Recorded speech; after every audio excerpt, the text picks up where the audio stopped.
bienvenue, chers téléspectateurs, dans une nouvelle émission du programme écologique Terra, où vous allez suivre les derniers développements des changements climatiques et tout ce qui a rapport avec l'environnement.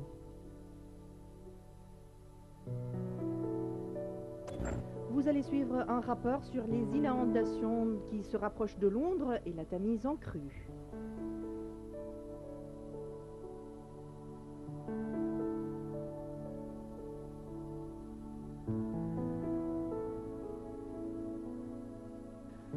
Vous êtes invité à suivre un rapport sur les derniers développements écologiques.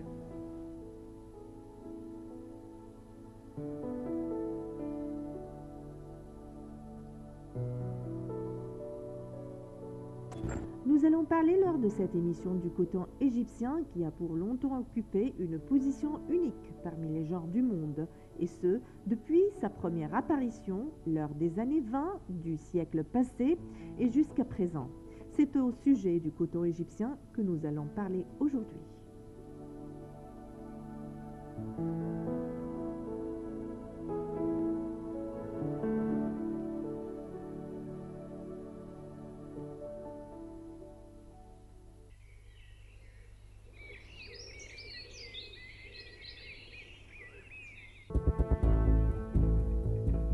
La planète change et nous en sommes fortement responsables, c'est ce que montre la NASA américaine dans des séries d'images satellitaires World of Change qui documentent comment la Terre, les océans, l'atmosphère et le Soleil de notre planète évoluent année après année.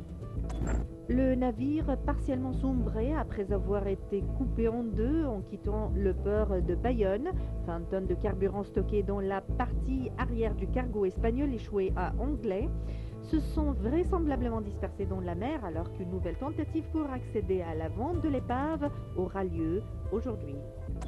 Les décès dus à la grippe porcine en Égypte a pris de l'ampleur dans les gouvernorats du pays entre citoyens et médecins. Selon des sources médicales, la ville d'Al Arish a témoigné le premier décès par le virus H1N1, en plus de 2 cas suspectés d'atteinte.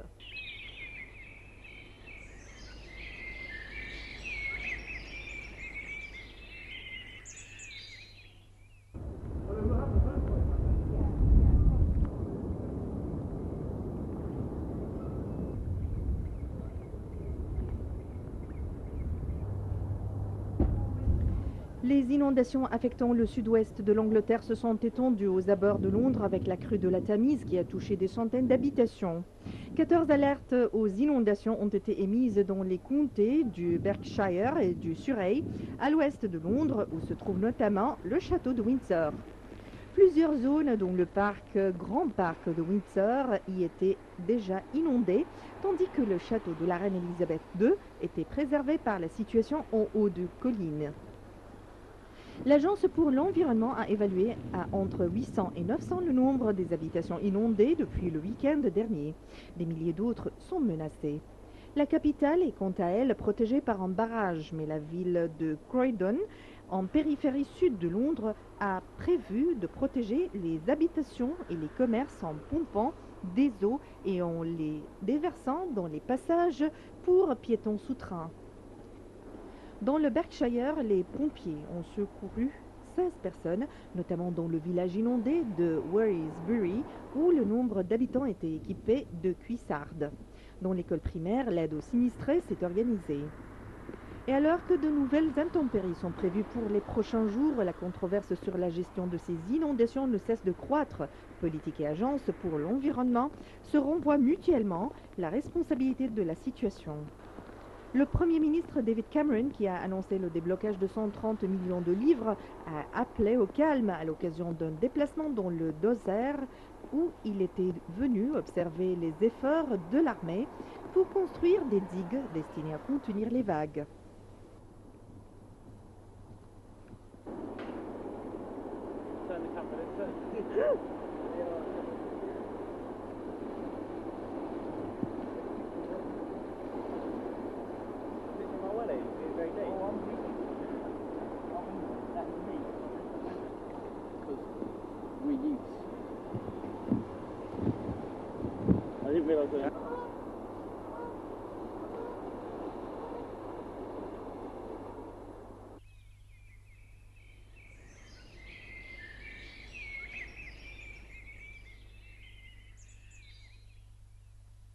Depuis plusieurs semaines, des alertes sont données sur les réseaux sociaux ou par voie d'affichage dans les ports sur la présence sur les côtes algériennes d'une espèce de poisson considérée comme dangereuse car elle renferme une toxine paralysante qui peut conduire à la mort par défaillance respiratoire. Cette espèce de poisson est communément appelée poisson coffre. Le Lagocéphamus celeratus ou poisson coffre vient de l'Est. Il a été nettement identifié en 2010 sur la côte orientale de Tunisie. Tout au long du mois de janvier, la presse a rapporté la découverte de poissons inconnus dans les filets des pêcheurs professionnels. L'examen de 2 spécimens de cette nouvelle espèce fait dire qu'il s'agit du poisson coffre ou tétrodon dont une seule espèce existe naturellement en Méditerranée. Lagocéphalus celeratus est d'origine indo-pacifique. Elle est entrée en Méditerranée en 2003 via la mer Rouge et le canal de Suez. Elle s'est ensuite propagée dans l'est de la Méditerranée. Le poisson coffre renferme une neurotoxine extrêmement dangereuse, la tétrodotoxine, que la cuisson ne détruit pas. Elle se trouve surtout dans les viscères, mais aussi dans la peau et dans les muscles. Consommée par l'homme, elle agit par un blocage sélectif des canaux calciques du nerf et du muscle et entraîne une paralysie rapidement extensive et totale aboutissant à la mort par défaillance respiratoire. Selon le laboratoire Bioressources Marines, on estime à plus de 150 espèces le nombre de poissons exotiques en Méditerranée. Depuis quelques décennies, la Méditerranée connaît un bouleversement de sa biodiversité. L'ouverture du canal de Suez, couplée à la domestication des fleuves, le Nil et au changement climatique, a favorisé l'immigration spontanée d'espèces nouvelles en provenance de l'Atlantique et de l'Indo-Pacifique. Le transport dans les eaux de ballast des bateaux est aussi parfois incriminé. Actuellement, on estime à plus de 150 espèces le nombre de poissons exotiques en Méditerranée. Ces espèces n'affectent pas les écosystèmes qui les reçoivent si elles se limitent à la présence de quelques individus. En revanche, elles sont nuisibles lorsqu'elles deviennent invasives, à l'image de la sole du Sénégal qui a éliminé puis remplacé la sole commune dans le Mela d'El-Kala. Les invasions sont plus nombreuses dans les eaux douces où des espèces de poissons introduites comme la gambusie, la carpe, la blette et le cendre entrent en compétition avec les peuplements autochtones et menacent leur existence. Des cas de mariage entre espèces indigènes exotiques existent aussi et altèrent le patrimoine génétique local. Les espèces invasives peuvent également détruire ou modifier les habitats naturels qui l'occupent. Lorsque les poissons sont introduits volontairement, renforcement de la pêche, aquaculture extensive, la lutte biologique, l'intérêt socio-économique est certain, mais peut s'accompagner de dommages irréparables si des précautions ne sont pas prises. La pêche peut alors perdre ses espèces cibles au profit d'envahisseurs de qualité organoleptique médiocre et l'attrait commercial est moindre. Une autre menace directe pour la santé de l'homme est l'arrivée d'espèces toxiques, comme c'est le cas du poisson coffre.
plus de 3 siècles, le coton égyptien a prévalu en tant que l'un des plus grands produits d'Égypte, avec une réputation bien établie d'être le meilleur coton du monde.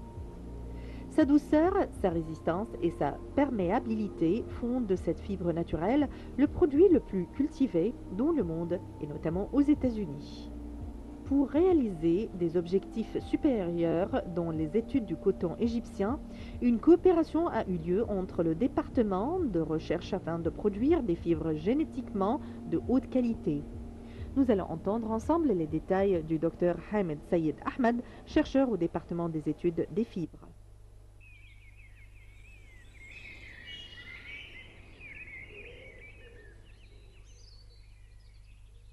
يعني الطول ايه فايدته او وظيفته ايه او الهدف منه ايه؟ مهم جدا في مراحل التربية، مهم جدا في مراحل الغزل. يعني ايه طول؟ طول زي ما احنا شايفين ده جهاز اسمه فايبر سامبل او جهاز تحضير العينة.